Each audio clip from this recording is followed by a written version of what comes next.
দয়ার নবী মুস্তাফা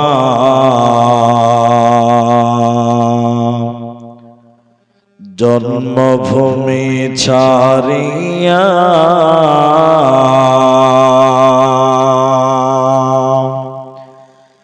আলীকে শুইয়ে দিলেন নিজের বিছানা।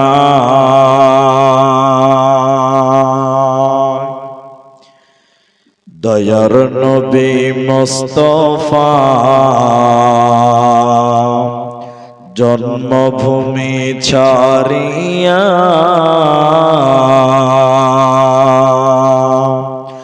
আলীকে শুইয়ে দিলেন নিজের বিছানা।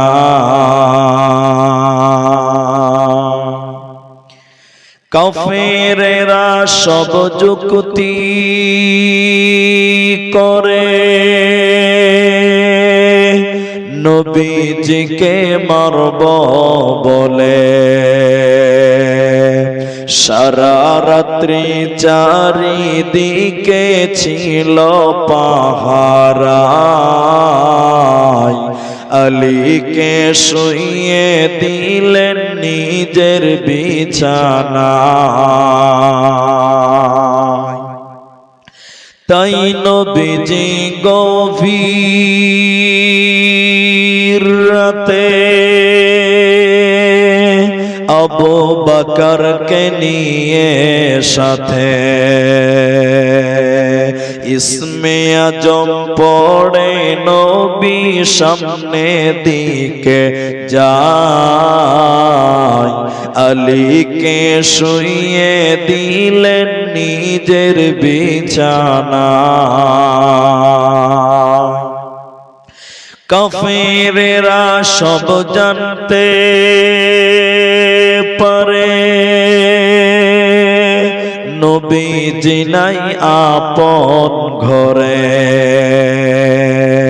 সেই খবরটি শুনে তারা চারিদিকে ধায়। আলীকে শুইয়ে দিলেন নিজের বিছানা। দয়ার নবী মুস্তাফা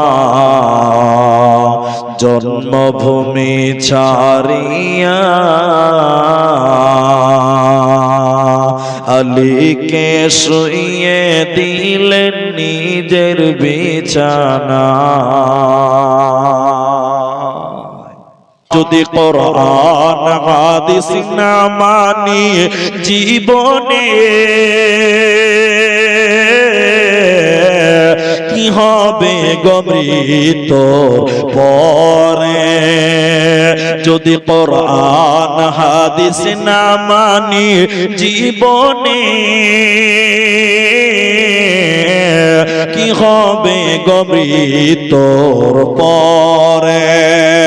চার মাযহাবকে ফরজ নেছি এক মাযহাবে আমল করেছি। কোরআন হাদিসের দিকে দেখিনি তো ফিরে কি হবে গো মৃত্যুর পরে। কি হবে গো মওতের পরে। যদি কোরআন হাদিস না মানি জীবনে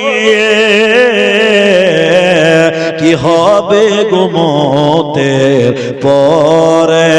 কি হবে গো মৃত্যুর পরে। বিদায় কালে গেছেন বলে আহামদের শেষ নবী। সঙ্গীর সাথী কেউ হবে না হইবে শুধু আমিলন। আল্লাহর বাণী মাথায় লয়ে বলছে শোনো মুসলিম, যত্ন করে রাখবে মনে হও যদি গো মুমিন।